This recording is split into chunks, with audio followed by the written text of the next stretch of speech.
Hi, everybody. This is Irina. Welcome from 0 to 100 podcast. Today, I am here with my good friend Kyle Ferguson, who is the co founder of Ideal Rev. Kyle's one of those people who genuinely loves to help small businesses grow. He saw how disconnected the construction and real estate world has become and decided to fix it, building a platform that connects contractors, developers, and general contractors through real relationships. And what I love about Kyle is that he's all about community. This is how we met at an event, bringing ambitious people together, sharing what he learns and keeps things grounded. And while he's not building Ideal Rev, you'll probably find him surfing, lifting, or just in nature. And I think that says a lot about how he builds the business. So welcome, Kyle. Happy to have you here. And I wanted to say that when you started out Ideal Rev, what was the need you saw in the market? I saw that you had like an entrepreneurial mindset from early on, so I would love to hear about it. Yeah, no, and thanks for that intro. I think that captures it very nicely. But yeah, in terms of how,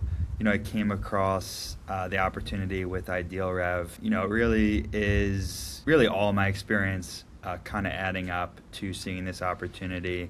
But mainly started with working at a venture-backed startup called Mainvest, where we're working with a lot of small businesses to raise money for these small kind of mainstream businesses, and noticed, number one problem for them was having access to capital, and number two problem was marketing, really. Yeah. And so I just started to realize that why these small businesses weren't the best at marketing.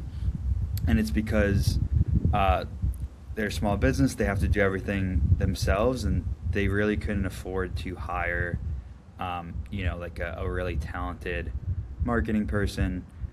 And so, had always known that was a problem for small businesses. And then when I left Mainvest, I wanted to start a sales and marketing agency, basically providing fractional sales and marketing leadership for these small businesses to basically provide the direction and strategy they needed to grow alongside the individual contributors who could do each part of the marketing strategy. And so there's a few different ideas there.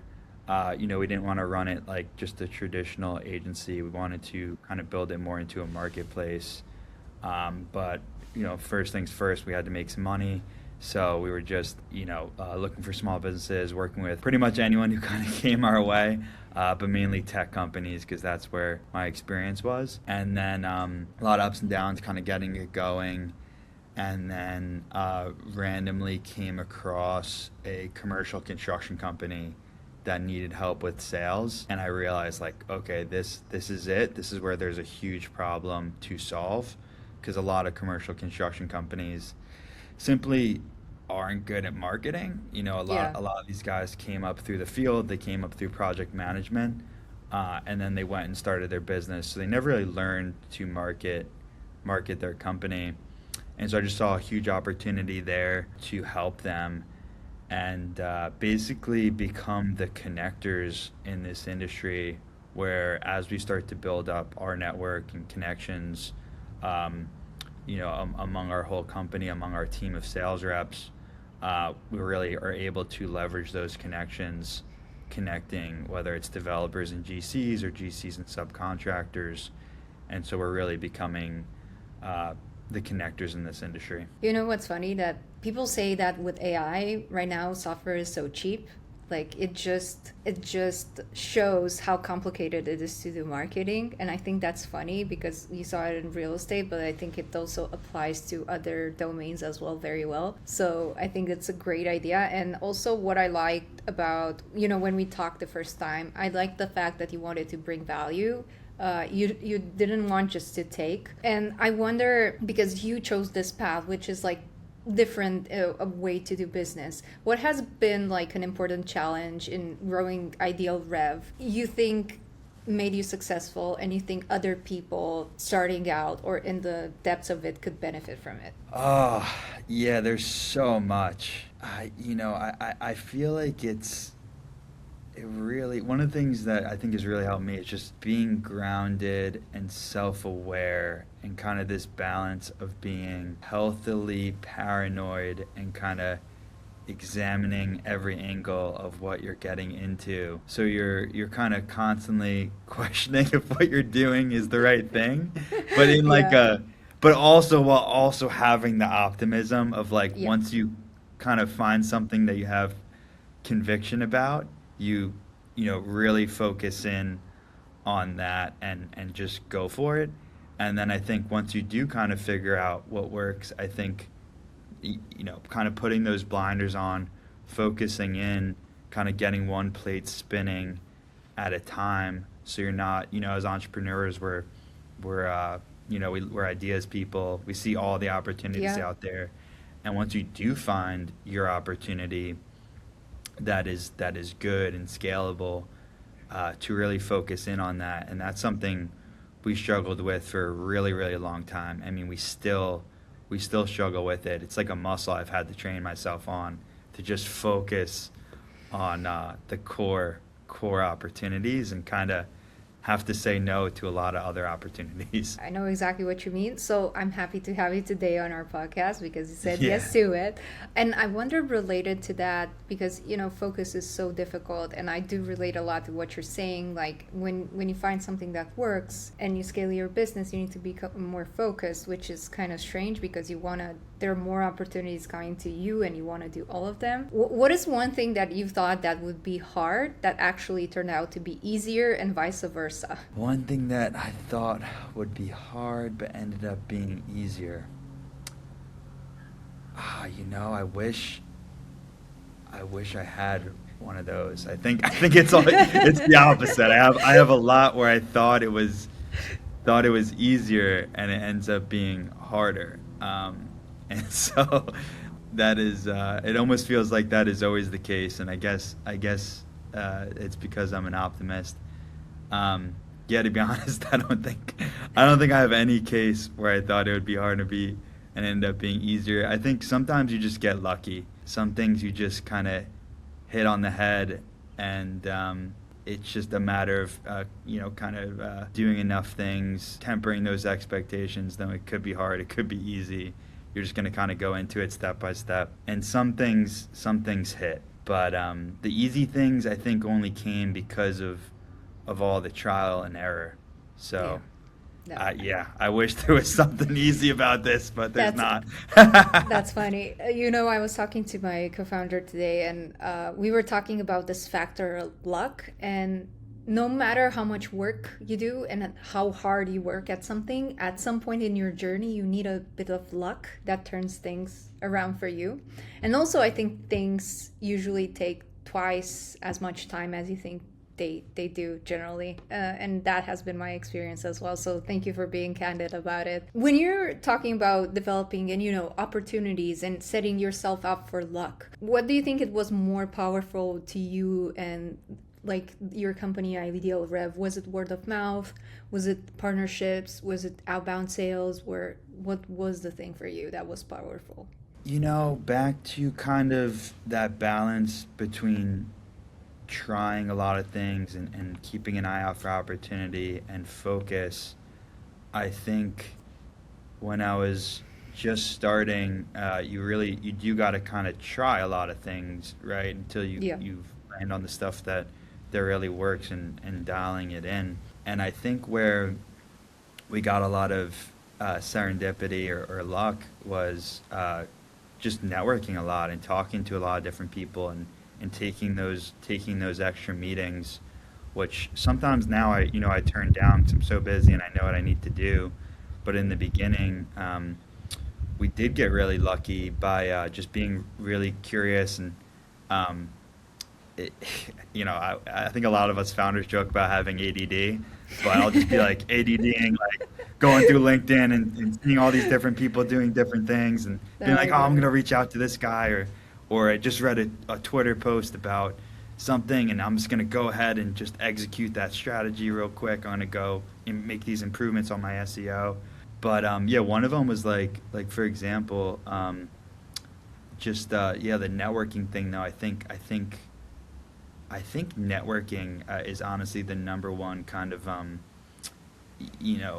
serendipity producer, where the more people you know and you meet, you put yourself out there, the more you'll come across clients. And I think that's where, again, it's I hate to use the word luck because I think you got to put yourself out there enough to get the luck.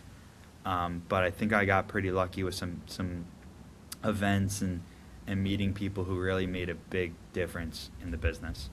I think it's called this concept of increasing luck surface theory. So basically, the more you expose yourself to different situations, the more you get to it. Personally, how I landed to one of your events, I think I saw a post on LinkedIn. And if you don't follow Kyle, you should. He does very insightful things, like read one of them. They're like, huh, I didn't think about it this way. Or, hey, this is my reminder for me today to do this thing. Because like you say, you got to expose yourself and do as many things as possible, especially in the beginning. And there is also this noise, right? Like we have AI right now, and AI this, AI that, everybody generating posts. And you need to differentiate yourself from the noise. And you can do that in a community, in a room. Like real estate tends to be very transactional, but I have not felt this with your events. Like going to your events and talking to people, I had great conversations. And I think that's the important thing. I wanted to ask you, because you mentioned, stay focused and grounded. What do you think that are some of your habits or routine that help you stay focused and grounded as a business owner, especially during these times? Oh, I love this question because when I was first starting my business, at least when I started Ideal Rev, and I had actually, when I quit my job, I started one other business before that, but not to rabbit hole us on that. When I was starting Ideal Rev, one of the first things I thought was, hey, I need to have the habits of a successful business owner. And so, for whatever reason, I'm a very, I'm big on health and wellness, and that has really been my foundation to build off of. And so I just happened to kind of start waking up early, and I was like, I would wake up early to go surfing, and so I started just kind of building this habit of like waking up early, and I was like, all right, I need to like use this time and set myself up for success. So then I would go to the gym every morning, and I would go to the gym, and then really pretty much work from like 9 a.m. to 9 p.m. So you gotta work your ass off. But I was like, I really need to, I am kind of the product here. I need to really take care of myself, and that's going to set myself up for success. So I picked up a lot of health habits, I think, that led toward that. So it was like working out, eating healthy, and meditating, which are easy to skip when you're grinding, and you're busy.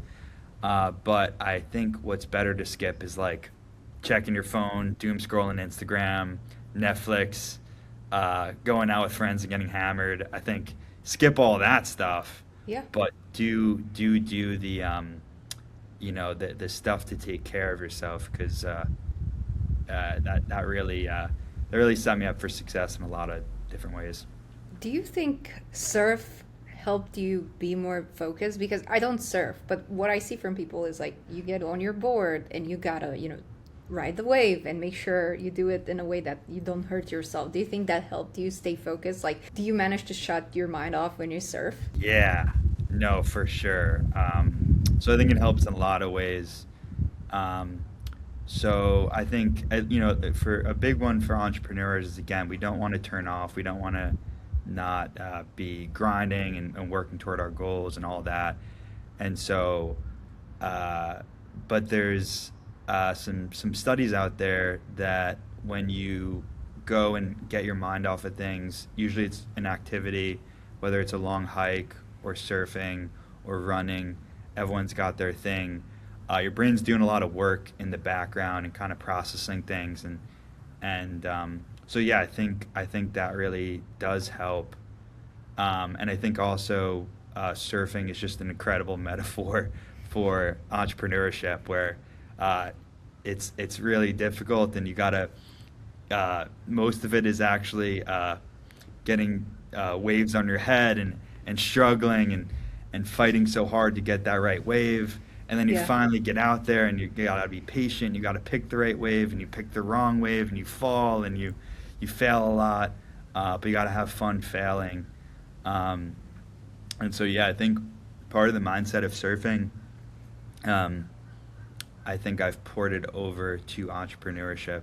And it's the one thing I didn't cut out. I cut out a lot of stuff when I was starting my business, like in terms of fun. But whenever there was surfing, I would go. I love that. And also made me interested in surfing. And that brings me to my next question, which I think it's kind of tied into this conversation. What is a belief or mindset shift that's been critical to your success? I mean, along the same lines of kind of the wellness and meditation and stuff like that, I think I've really, it really has been a mindset shift learning that more isn't better and to really be intentional with your time. And it's easy to feel productive when you're moving a lot or you're sitting in front of your computer a lot.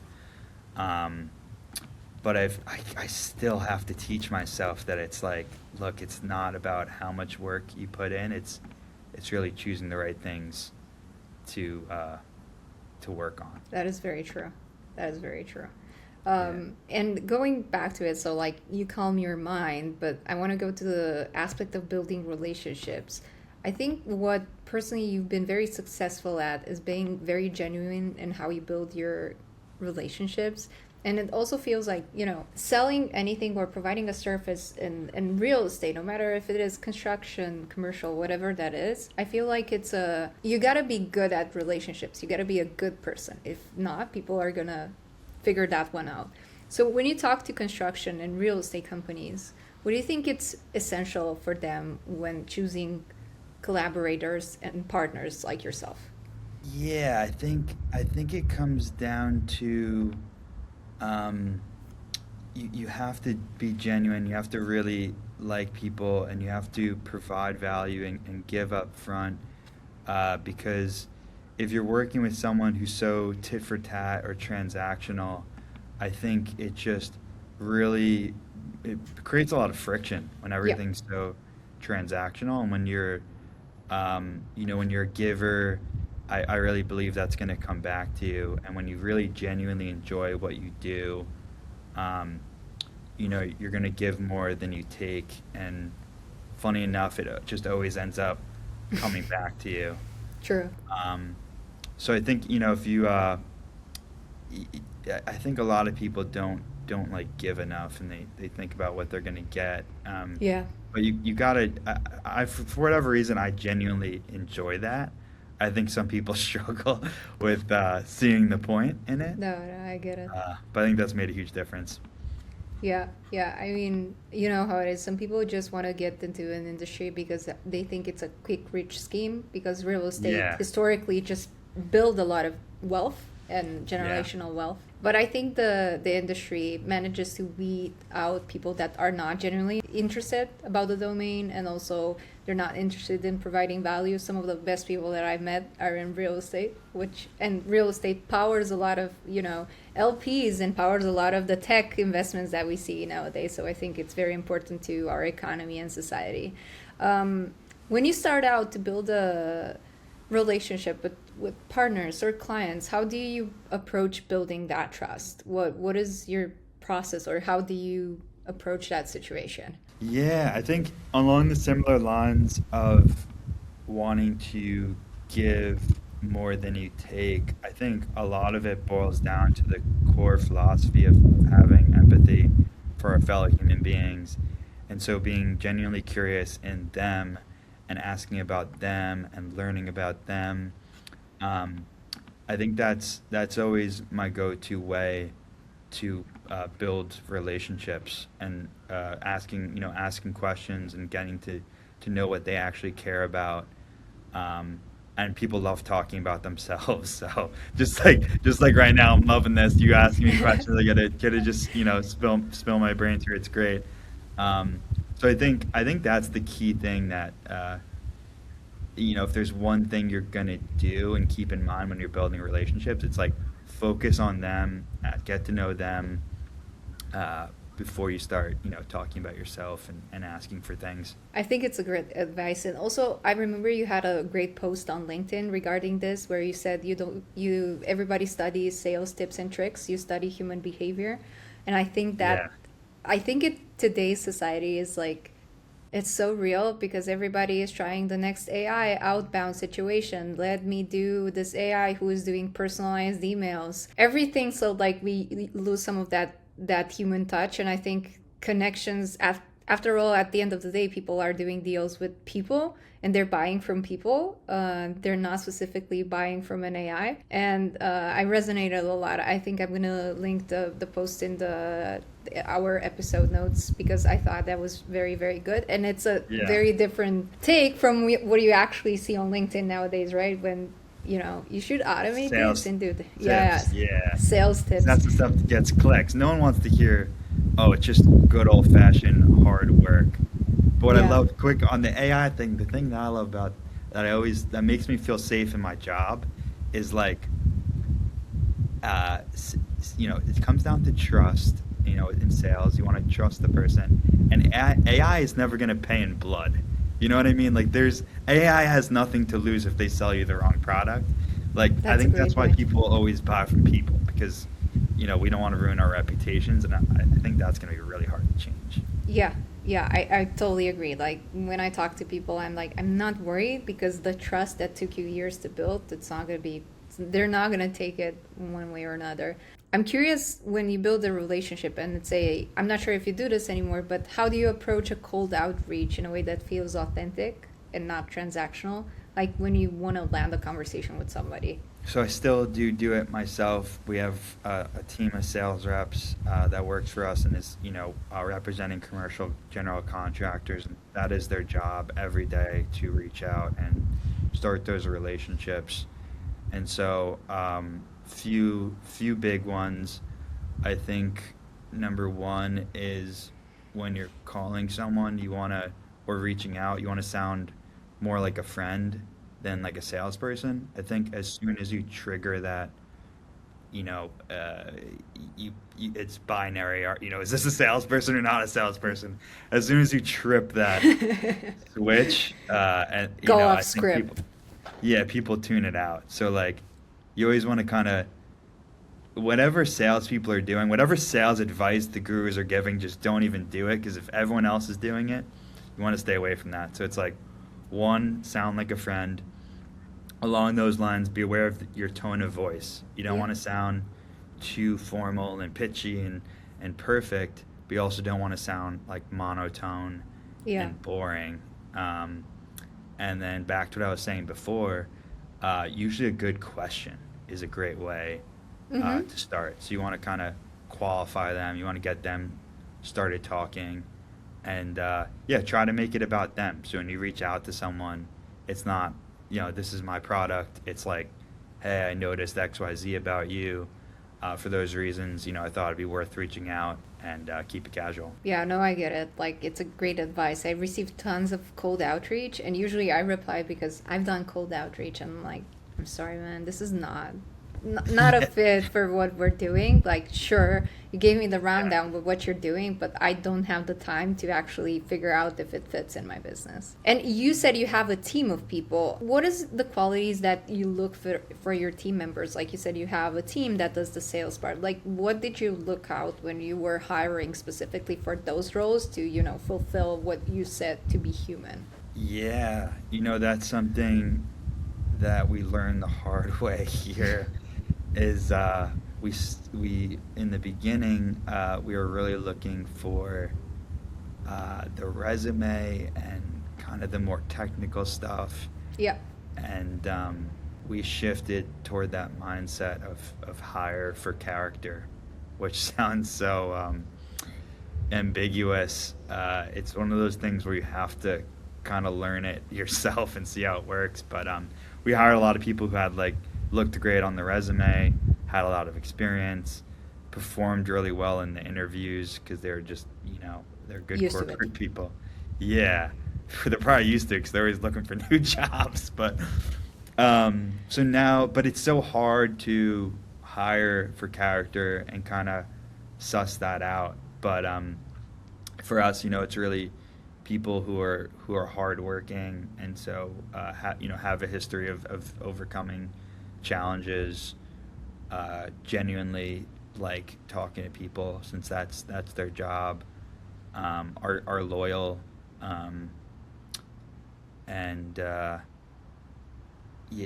it's hard to suss out in interviews. I still it's probably one of the weakest areas of our business is just feeling like we have a solid hiring strategy because we can't seem to figure it out. But more and more, I move toward trusting your intuition and just again, it kind of make it more casual conversations, feeling out who they are at their core Yeah. versus asking the technical questions.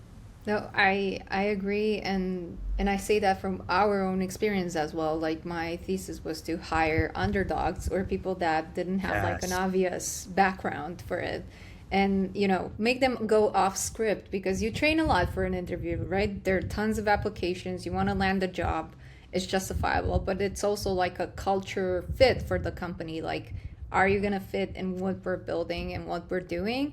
And the more I talk to founders, no matter the stage, hiring is one of the most difficult things. Even if you have like the best HR companies in the world or the best recruiters, there's always the challenge of like, would that person fit in the business? Does it, fit the criteria? And also loyalty is very hard. Like it's hard to find loyalty. If you have that, I would say just like double down on loyalty because it's a very rare skill. And if they have great attitude, it's, you just hit jackpot with that. Yeah. No, and it sounds so ambiguous, I know it and sounds, but but it's okay, true. it is. Uh, and that's why references are work really well, you Yeah. know. How do you, so in the pursuit of, scaling your business, how do you keep your team aligned and motivated as you scale? What are some strategies that you apply with your team? Honestly, it's something we probably do more unconsciously than consciously. But the two big things are setting goals and sort of iterating the goals. And so there's that. You want to kind of gamify things. You want to set goals for yourself. It's fun. You want to achieve them. It's kind of how humans are. When we hit the goal, we get that dopamine hit. Yeah, Just like 100%. when you score high in a video game, like kind of thing. And then building camaraderie among the company. I mean, sometimes it feels like we're wasting so much time just kind of shooting the shit, but uh, it makes a big difference. We want to associate work with good feelings, not just um, the job, but just really enjoying who you're working with. And so we don't see that, if we're kind of rambling along with a teammate or spending a lot of time joking around. I see that more as an investment than a waste of time. No, no, I agree. I think like a good work culture makes people want to come to work to that place. And when you have a goal post that, gets you more excited, brings you more revenue, it's a certain type of satisfaction and ownership in the team. And gamifying, highly recommended. It really pays off. But I want to go back a bit to real estate marketing, especially in your sector. How do you feel it has evolved in the recent years, especially like with COVID, AI, and all of these things? How has it changed or not changed? We live mostly in the commercial real estate world, and it's funny because um, it feels like it's trying to change, but I think it's the tried and true stuff just remains so powerful. You think about real estate and commercial construction, you think about word of mouth and relationships and Yeah. referrals and all of that. And so all that stuff is still so important, and you can't get away from that. Everyone says it over and over again. Relationship building, you gotta be genuinely interested in people, you gotta be a big networker. That makes a huge difference. But what I think people are struggling to know how to do is to do that at scale, which we now have the opportunity to do with social media platforms. Again, I'll stick to the world I know, which is B2B, which is LinkedIn. I think there's some people who really leverage that platform, but it's very few. And I think people are still coming around to it in this industry for whatever reason. It's kind of, they move slow again. These old school values and ways of working, they work very well. But my challenge to people is that you got to try to scale that, and so you can kind of scale trust, scale relationship building, uh, with good content and the internet. That is very true, and I hope to see more of it. But why do you think people are slower to adoption? Like, as a person who operates in this industry, why do you think it's moving slower than other industries or traditional industries in general? What is your thought about it? My thesis on that is just it's such a high stakes game. Like, we always rag on construction for not Yes. innovating, and it's like because it's the physical world, and you Yeah, you make a mistake, and it's exactly. painful if you make that mistake. Yeah. But then, and then also, there's just only a few ways to really build a building. So it's like learning the tried and true methods. It's kind of what our brains, I think the people fall into because that's what works. Um, and so, I think we're just kind of used to that. And there's a lot of risk adverse, kind of personality types who end up in this industry because again, you got to keep your people safe. You got to make sure that building stands up. It's not like tech where we're like, screw it, let's launch it. If it has some bugs, it's fine. We'll fix it later. But this is like a thing I've been talking to other people who do tech for real estate, and it's always this conversation that comes up. Right. Oh, information is in silos, it moves slow, and I'm like, yes, but if you make one mistake on a product that you offered them, it's gonna cost them millions of dollars. Of course, they're Yeah. not gonna be safe about it. So I do agree with this. But I think maybe it comes to our responsibility as tech operators, service providers to provide that trust and also get educated on the market as well. Because just like you do understand marketing, but at the same time, you need to understand the general contractor's world. You need to understand their mindset and what they're looking for. So you make sure that whatever service or platform you provide to them, it's going to bring them what they're hoping. And I think here Yes. it's where the disconnect lies. And I hope Yeah. more people that listen to it and want to get into prop tech or real estate or construction, doesn't matter, to keep in mind this. Like, you need to understand why this industry is risk adverse and work with it in your favor, of course. Yeah. Yeah, don't stop complaining about it. Yes. It's I think what happens is like a lot of tech, innovators they're very smart. They see things, they have a vision. They see it very clearly. But again, back to the relationship building, they don't have the empathy for the people on the other side. And so you have to have that patience, and you have to take Yes. extreme ownership and responsibility for needing to lead them to the water. And so Exactly. it can be frustrating sometimes. It can be, but if you want to be in this business, you need to have empathy, which, if you ask Yeah. me, it's kind of great because it weeds out people that are not serious about the business, which is Yeah. fine. Yeah, Um, yeah. Better for us. exactly. I wonder what tools or strategies do you think are the most interesting or effective in your industry, particularly right now? You mentioned earlier a bit of social media, and what else? I mean, I think it's for us right now. I think our entire marketing and sales strategy from our clients to us is kind of three buckets. One is good old fashioned pick up the phone and call them, and then follow up and stay in touch and be relentless about that. Be pleasantly persistent. Don't be annoying. Don't be upset if they don't reply. Maintain a good attitude always. And then two is LinkedIn and social media for sure.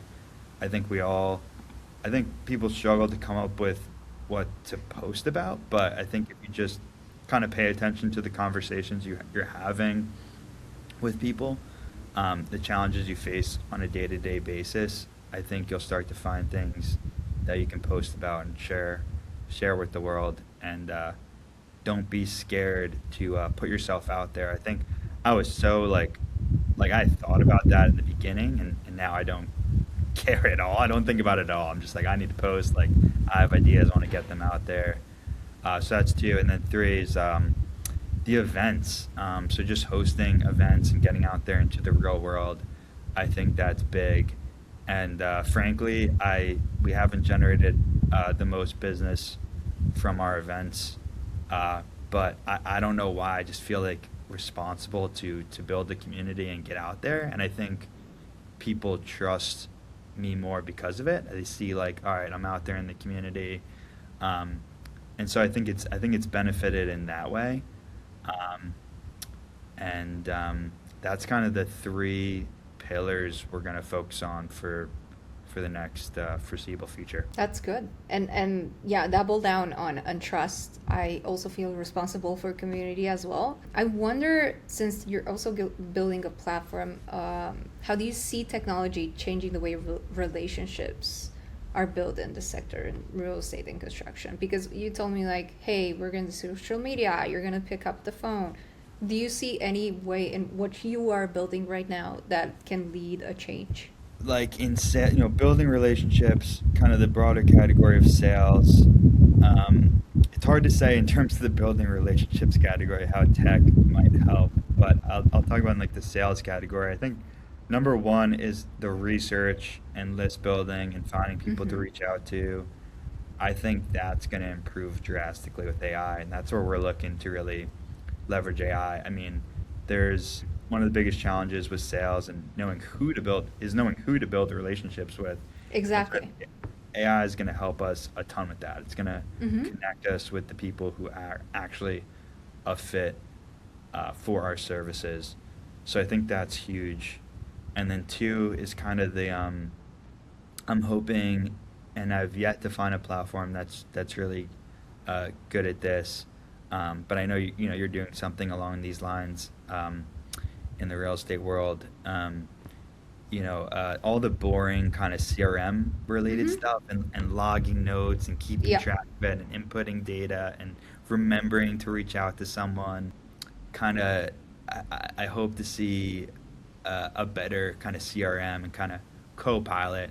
I mean, look, even with like my friends, like I forget about people that I know and to reach out to them. Exactly what you like mean. Just like I know exactly what you mean. Do you have like a personal CRM or something? No, I don't. You have to get one. I probably need one. And I say that because like as business owners, you're so busy running from one place to another, you cannot remember everything that you talk to everybody and all the things that you need to do, and you need to maintain that relationship. And then you figure out 5 months later you forgot about somebody's birthday, or worse, somebody's getting married, and then you need to run to get a gift or something. So no, I totally understand that, but it's funny that we have AI, which I think immensely is going to help with research, even though I'm yet to find a good platform that is specifically around real estate.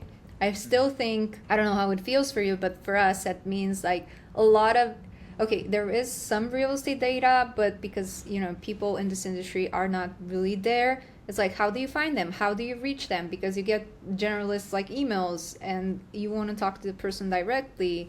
So there's still a lot of place to be built in the space, but no, I get it. You need to get a personal CRM. I'm telling you, life-changing. And I don't know what to recommend yet because I'm also exploring it, but yeah. Well, once you find one, please let me know. Yeah. It's like, there's so many little things like, oh, you're visiting a city and you forgot that one of your friends, moved there a while ago and you should hit them up. Like, gosh, that like admin part of it. It's so funny that we have so much tech, and in theory it's so accessible to build it, and it still doesn't solve like the core solution of maintaining relationships, being in touch with people, finding the right person to go after, especially in our sector like construction, real estate. I wanted to say, you mentioned something about AI and data, but how do you see automation fitting into Ideal Rev's future? Have you started doing automations in-house, or you just do it through processes in the team that you mentioned?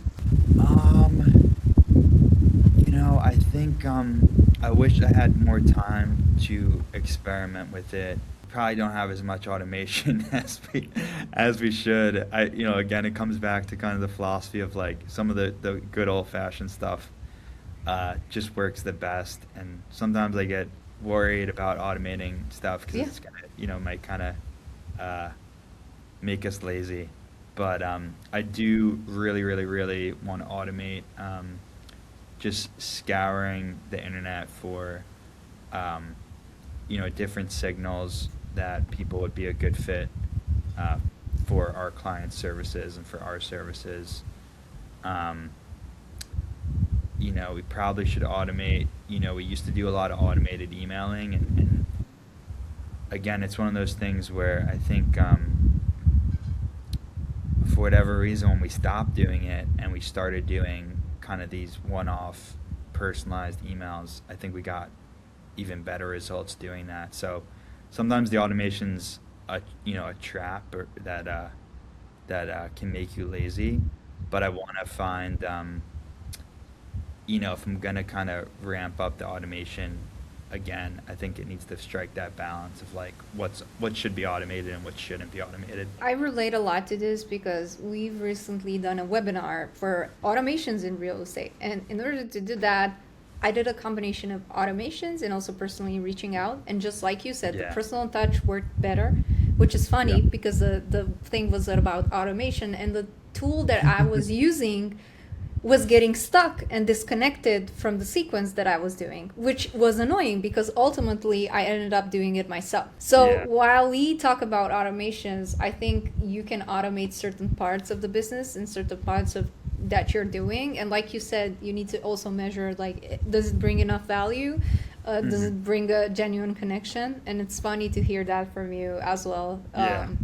So, but- well, one thing that has been helpful is automating again some of the admin stuff. Yeah, So we some use- of the we admin, use- I do agree. So we use Salesfinity, which records like cold calls, and then it automatically logs the notes, it categorizes them, sets next steps for you, stuff Yeah. like that. But no, I agree. That is the funniest thing ever because I feel like if there was That an is fun. influx of email and outbound services, and probably you play with some as well. And while I was using it, and I'm like, okay, this could work, but not in this specific case. If I want to do like a webinar in 2 weeks, might as well just reach out and text people and be like, hey, this is what I'm doing. It Yeah. works faster than doing through automation. So not everything needs to be automated. Some of it needs to be personal. I had a great time doing this. I have one more question for you. And it's a question that I always ask all my guests that come on the podcast. It's an open-ended question. You need to fill in the blank. So basically it's to grow from 0 to 100 million, you need to, in your opinion, or to go from 0 to 100, what do you think you need to do?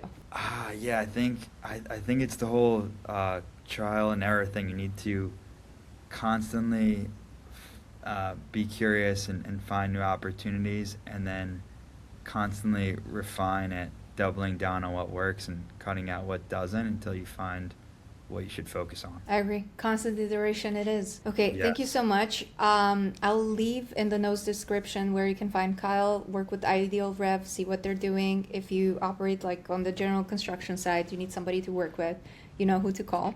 Thank you so much for having you, and let's do this soon and talk about Yes. CRM and automations. Thank you so much. Heck yeah.